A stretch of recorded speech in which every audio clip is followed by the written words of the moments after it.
Ausnahmezustand am Titicacasee. Ja, aber mal Spaß beiseite. Der Coronavirus hat uns auch jetzt eingeholt. Eben gerade kam die Polizei und hat uns freundlich gebeten, in ein Hotel zu ziehen. Aber es haben sich auch die Nachbarn beschwert. Ja, die Nachbarn haben Angst, weil wir Europäer sind und sie denken, wir haben Coronavirus. Ja, und wir haben heute Morgen, Gott sei Dank, sind wir einkaufen gefahren, haben uns Internet geholt, damit wir den Kontakt zu Deutschland und Litauen halten können und nochmal Lebensmittel eingekauft, so dass wir eigentlich jetzt gute 10 Tage uns von Nudeln und Tomatensauce ernähren können. Nein, so ganz Und bayerischen Kartoffelsalat. Also ganz so schlimm ist es nicht. Also uns geht's hier sehr gut. Ja. Und jetzt wollte der Polizist mal Rücksprache halten und dann nochmal wiederkommen und uns sagen, was Sache ist. Weil wir würden schon lieber hier bleiben, weil hier kann man, glaube ich, die Quarantäne besser aushalten als in einem Hotel. Ja. Und wenn hier auch Ausgangssperre in Peru ist, dann sollten auch keine Einheimischen hier hinkommen. Aber wir sind auch nicht allein. Bernd und Ria sind auch hier mit uns. Das ist eigentlich ganz gut. Da fühlt man sich nicht so ganz alleine und aufgeschmissen.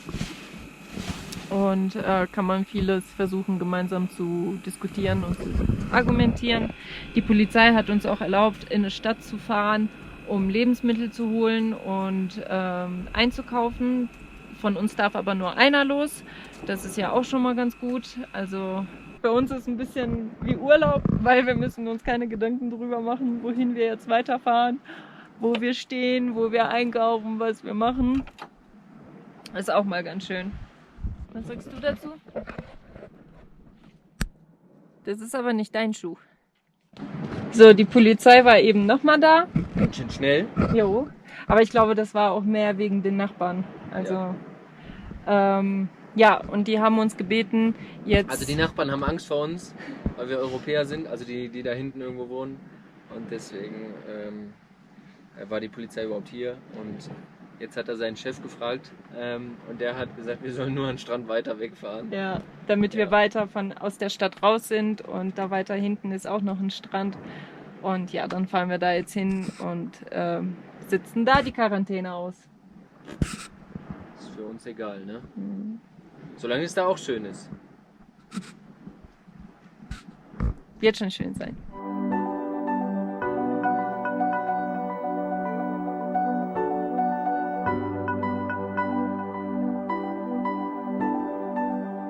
So, Tag 2.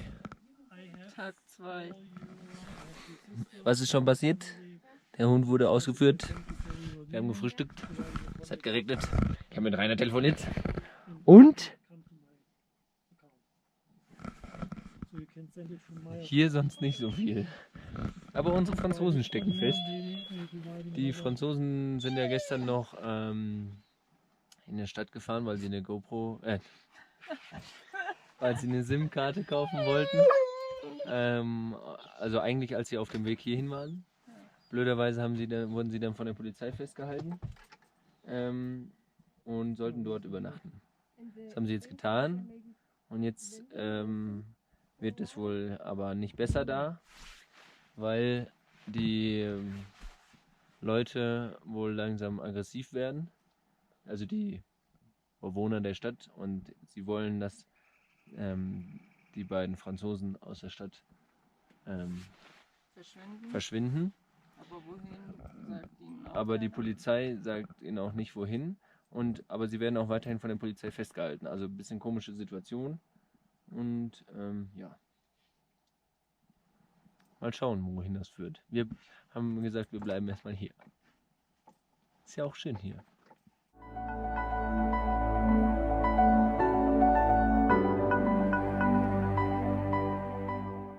So, jetzt hat uns gerade hier ein Krankenwagen besucht. Die wollten aber nur wissen, ob es uns gut geht, eigentlich, ne? Ja. Und ob wir genug Essen haben und wo wir hingehen sollen zum Einkaufen. Also, alles ganz everything's well. It was easy because they were so afraid that we would stay in the city. Yeah. Then they said go everywhere you want, but somewhere else than here. Yeah. And then the two guys who bring us to the SIM card say, okay, we are driving you to that beach. The only concern of the police was that we are not infected and that we go away from the city. Ja, so viel dazu. Also die beiden Franzosen haben es auch wieder geschafft, hier hinzukommen. Jetzt sind wir schon 6. Müssen wir gleich noch die Kackerregeln erklären. Also gerade wieder Polizeikontrolle hier gewesen, komischerweise im privaten Auto. Aber ganz nette Polizisten haben uns noch einen schönen Tag gewünscht und uns nur eigentlich erzählt, dass wir uns die Hände waschen sollen. So ungefähr. Also sehr nette Polizisten.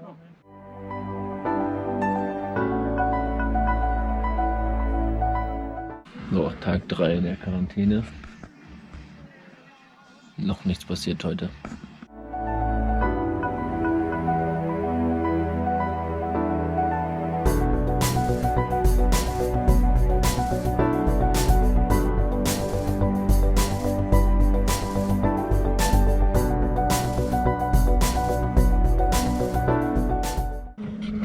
Tag 4 von der Quarantäne, mein Schatzi. Jo.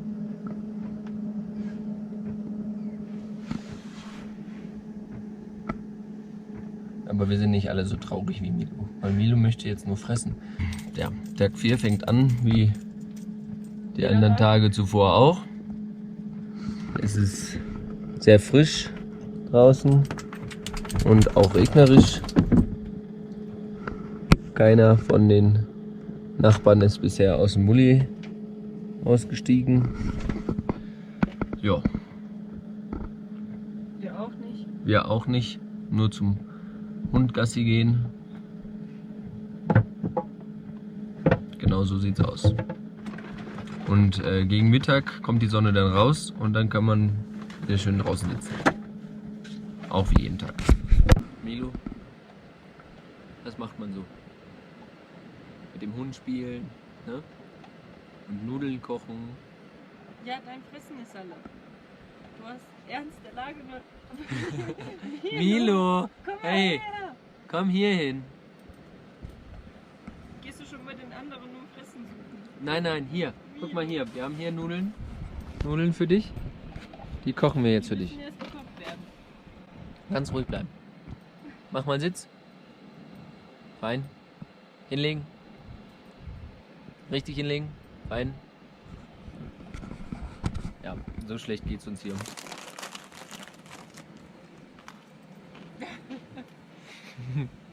Isst nicht die ganzen Kekse auf. So, nachdem wir gestern irgendwie vergessen haben zu filmen, aber irgendwie auch nichts Spannendes passiert ist, haben wir jetzt schon Tag 6, oder? Ja. Ja, Tag 6. Gestern kam aber noch jemand vorbei und sagte, dass es gegebenenfalls 90 Tage dauert. Ja, okay, das hat ein bisschen schlechte Laune gebracht. Da waren irgendwie polizeiähnliche Leute hier und haben erst gesagt, wir dürfen hier nicht stehen. Dann haben wir erklärt, dass die Polizei gesagt hat, dass wir hier stehen sollen. Und dann war es okay. Und ja, dann irgendwann sagte er, dass es sein könnte, dass danach die Quarantäne noch verlängert wird, was ja uns auch jetzt eigentlich wenig wundert, aber natürlich trotzdem 90 Tage ganz schön lang sind, wenn es denn so käme. Und insofern schwanken wir ständig zwischen, ach ja, wir sitzen das aus und irgendwie 3 Monate in Peru ist dann doch ganz schön lang. Ja, mal schauen. Wir haben halt nicht so viele Alternativen. Nee, genau. Tja, ne, so ist das. Aber heute ist wenigstens ein schöner Tag mit Sonne. Da wird auch prompt die Wäsche gemacht. Da wird prompt die Wäsche gemacht. Die Polizei war vorhin nochmal da. Nach wie vor ganz freundlich. Hat aber diesmal unsere ganzen Daten aufgenommen. Also so richtig mit Pass und so.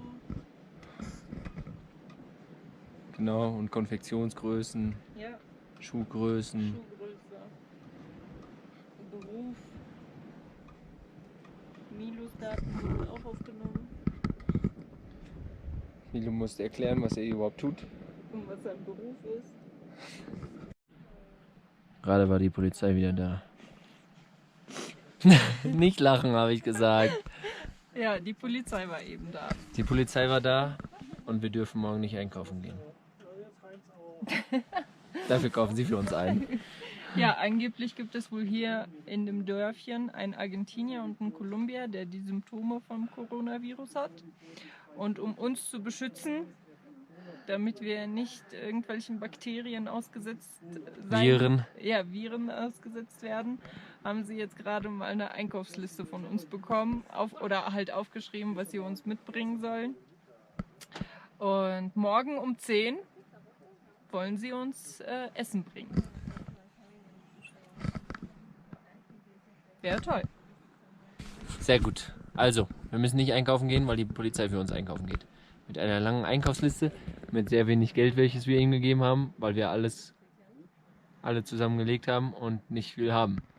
53 Euro, aber 53 Euro für 6 Personen ist nicht so viel. Ja, aber vielleicht, ich weiß nicht. Ja, in Peru sollte okay sein. Ja.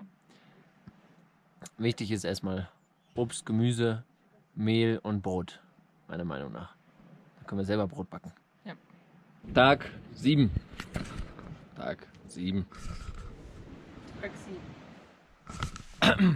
Genau, so wie wir ja noch erzählt haben, da die Polizei gestern. Und eigentlich sollten die gleich irgendwann mal kommen und unseren Einkauf vorbeibringen. Unser Guthaben haben sie schon aufgeladen. Wir haben schon eine Nachricht bekommen, dass wir 50 Zoll mehr Guthaben jetzt auf der SIM-Karte haben. Also die waren auf jeden Fall schon im Laden. Was schon mal sehr gut ist. Na Milu? Ja, der Tag beginnt sonnig. Das ist auch gut.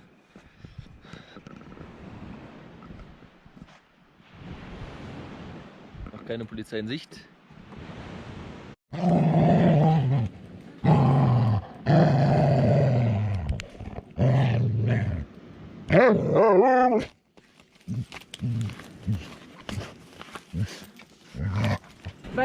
Das ist der schöne Einkauf, den die Polizei für uns gemacht hat. Es könnte etwas besser sein, aber wir wollen mal nicht meckern.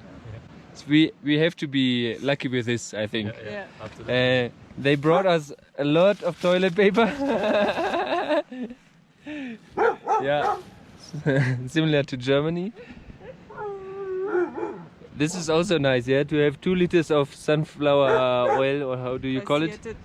No, it's the soya. Ah, Ja. okay. Also nice. A lot of cookies, Bread. tomatoes, spaghetti. Yeah, okay, 6 bottles of water. So each for everybody for Yeah. 1 week.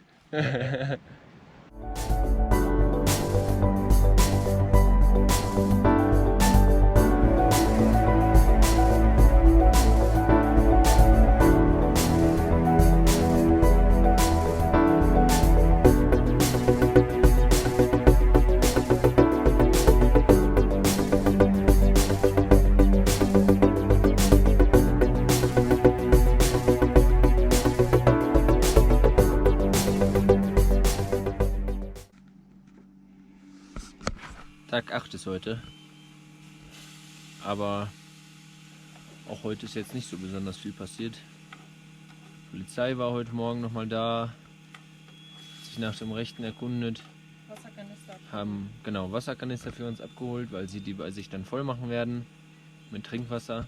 Weil wie wir nämlich erfahren haben, sollen wir aus dem See nicht unbedingt trinken, denn ein paar Ortschaften weiter gibt es eine Mine. Und deswegen ist das nicht so gutes Trinkwasser. War der Krankenwagen heute nochmal da, ne? Ja. Hat sich auch nach uns erkundigt. War alles gut ist. Und ja, wir haben ganz viel am Block gearbeitet. Also auf jeden Fall waren wir ganz fleißig heute. Ja, das stimmt. Zwar keinen Sport gemacht, aber wir waren fleißig im Homeoffice. Ja, Und- ein Tag Pause beim Sport ist ja auch mal okay. Ja. Und ja. Haben geduscht. Und der Hund hat heute Morgen Porridge bekommen, aber das mag er scheinbar nicht so richtig, deswegen ist der Napf immer noch voll. Kein Porridge. Magst du lieber Pasta? Magst du Nudeln essen? Heute Abend gibt es Nudeln für dich. Ja. Nimmst du mal die Schnauze vom Tisch? Schnauze vom Tisch. Schnauze vom Tisch. Zurück. So, heute ist Tag 9. 9 schon. Ah. Schon Tag 9. Gestern Abend war noch die Polizei da. Hat's Wasser gebracht.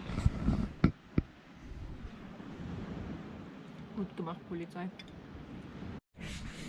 So, nach ein bisschen Homeoffice und Mittagessen sammeln wir jetzt mal ein bisschen Müll auf, weil es hier einfach aussieht wie Scheiße. Und die Leute ihren Müll hier einfach überall hinschmeißen.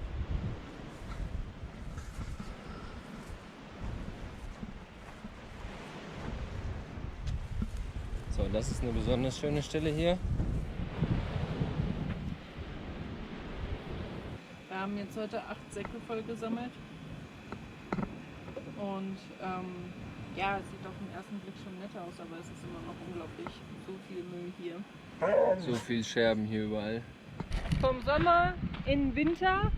Ja, sobald die Sonne untergegangen ist, ist es echt frisch. Also auf jeden Fall gehen wir jetzt wie jeden Abend mit dem Hund und ja.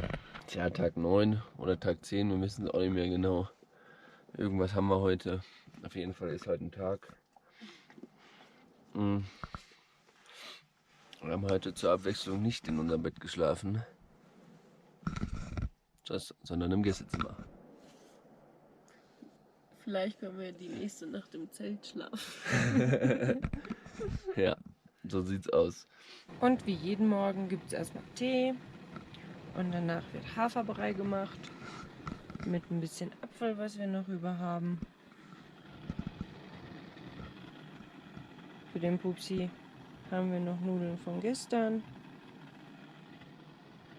Tja, müssen wir Frühstück machen. So, Ambulanz ist da. Ich will heute einmal Temperatur messen.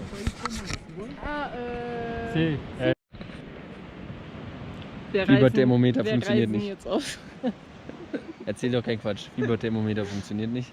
Unser Flugzeug steht da vorne. Genau. Erstaunlich ist, dass alle 5 Personen hinten im Auto sitzen. 7 sind es. Weil nämlich 2 auch noch mal 2 andere sitzen, weil nämlich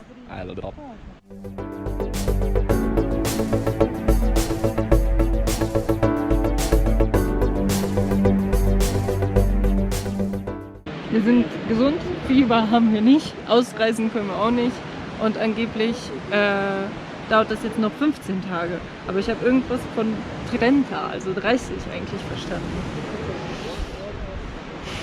Was man nicht weiß, macht einen nicht heiß. Ist auch egal, ob jetzt 15 oder 30 Tage feststeht. Mein Geburtstag werden wir wohl hier feiern. Ja, das sieht so aus. Aber ist doch am Strand, Schatzi. Ja, vielleicht haben wir Sonne. Ja, Dann kannst du dich den ganzen Tag an den Strand legen. ja, hoffentlich. Ja. Und ja, ob 15 oder 30 Tage mehr ist jetzt eigentlich auch egal, wir haben genug zu tun. Ja. Ja, also für mich sind die letzten 10 Tage eigentlich sehr tiefenentspannt gewesen, aber auch, ja, wie soll man das sagen, irgendwie ungewisshaft. Also man weiß halt einfach nicht, was passiert. Und ich fühle mich hier eigentlich sehr sicher und wir sind hier alle beisammen und unternehmen viele Sachen, wo es eigentlich gar nicht langweilig wird. Meine Sorge ist jetzt eigentlich die größte Sorge momentan einfach wegen den Lebensmitteln. Jetzt hatten wir 10 Tage lang genug vorgesorgt und genug Lebensmittel gehabt. Die Polizei hat uns ja auch noch was vorbeigebracht. Aber so in 3 Tagen ist unser Lebensmittelschrank leer. Und die Polizei sagte gestern noch, dass man nicht alleine einkaufen gehen sollte, weil die Menschen einfach vor Europäern Angst haben. Ja, und dann bin ich gespannt, wie sich diese Situation jetzt in den nächsten Tagen lösen wird. Ja, 10 Tage Quarantäne am Titicacasee sind jetzt vorbei, am Strand vom Titicacasee. Heute ist Tag 11. Und es klingt ganz romantisch, eigentlich am Strand zu stehen für 11 Tage und wahrscheinlich noch deutlich länger. Ist auch ein bisschen, also es könnte uns deutlich schlechter gehen hier. Wir sind hier mit 3 Autos, wir sind also auch sicher, Polizei kommt immer vorbei, ich fühle mich sicher. Alle kümmern sich irgendwie um uns, die Polizei fragt sogar, ob wir nicht nachts frieren oder so. Finde ich schon also sehr nett von den ganzen peruanischen Behörden hier bisher. Und ja, ich meine, zu Hause würden wir jetzt höchstens im Garten sitzen, aber hier haben wir den Titicacasee vor der Woolwich-Tür. Also ich finde es nach wie vor sehr schön hier. Natürlich macht man sich seine Gedanken, was so in den nächsten Tagen, Wochen oder auch Monaten kommen kann. Hoffentlich dauert natürlich so eine Quarantäne nicht viel zu lang. Bisher ist uns aber nicht langweilig. Ja, und solange wir irgendwann mal weiterreisen können, auch wenn es vielleicht erst in 3-4 Wochen ist, ja, bleiben wir erstmal hier. Also natürlich schwanken die Gefühle immer mal wieder, aber im Generellen bleiben wir positiv, dass wir weiterreisen können. Noch was?